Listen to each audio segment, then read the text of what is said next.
안녕하세요, 써니토익입니다. 오늘도 시험 보시느라고 수고 많았습니다. 9월 첫 번째 시험이고요.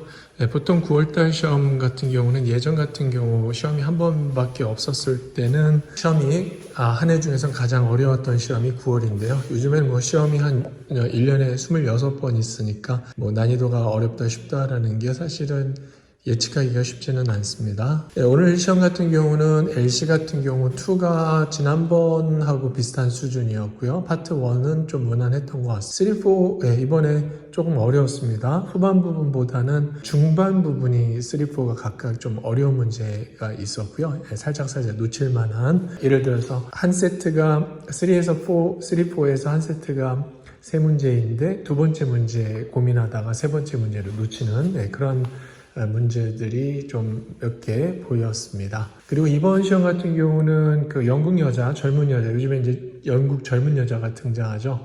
영국 젊은 여자가 조금이라도 많이 등장하면은 그 부분에서 좀 듣는데 어려움이 있을 수 있겠고요. 그래서 LC는 지난번 시험과 좀 비슷한 난이도인 것 같습니다.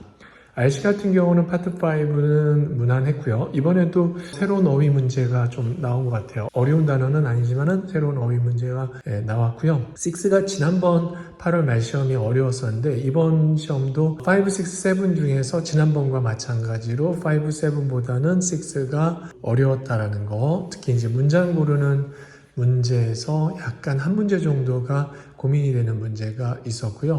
그리고 형태 문제, experience 다음에 동사 형태를 묻는 문제, 그 문제를 접하면서 이 문제 많이 틀리겠다, 투부정사를 선택하겠다 생각을 했는데 독해를 문제를 풀다 보니까 그 똑같은 형태의 단서를 또 제시를 해주더라고요, 친절하게.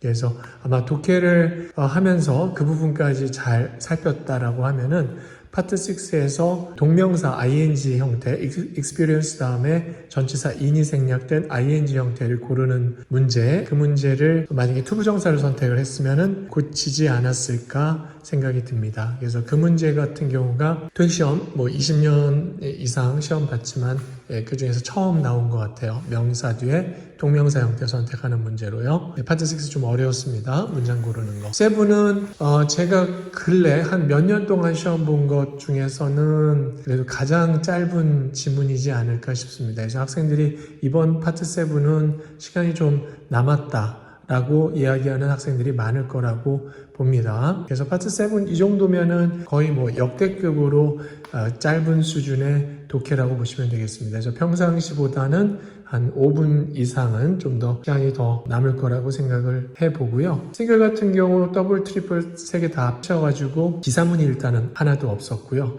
그리고 트리플 같은 경우가 비교적 긴 편인데 이번에 트리플은 3개 트리플 모두 다 짧게 나왔습니다. 그리고 문제 그렇게 크게 꼬는 문제는 없었고요. 그 다음에 더블조차도 짧게 나와서 그 더블과 트리플 문제를 먼저 풀었다라고 하면 그 부분에서 시간을 많이 여유있게 가질 수가 있을 거라고 보고요. 싱글 같은 경우도 그렇게 특별하게 어려워할 만한, 혼동될 만한 문제는 없었던 것 같습니다. 이번 시험 같은 경우 RC가 LC에 비해서 좀 상대적으로 약한, LC는 보통 이제 만점이 나오는데 RC에서 그래도 항상 400 후반대 점수를 받았던 학생이라면 이번 시험에서 다 맞는다면, 조건은 다 맞아야 됩니다. 100문제 다 맞는다면 만점을 받을 수 있겠습니다. 이번 RC가 쉬웠지만 물론 만점을 받으려면 보통 한두 개, 어쩔 때는 2개까지도 만점을 주는데요. 보통 1개입니다. 그래서 이번 시험 같은 경우는 거의 다 맞아야지 만점이 나오지 않을까 생각이 듭니다. 자, 여기까지 해서 이번 시험 총평에 대해서 설명을 드렸습니다.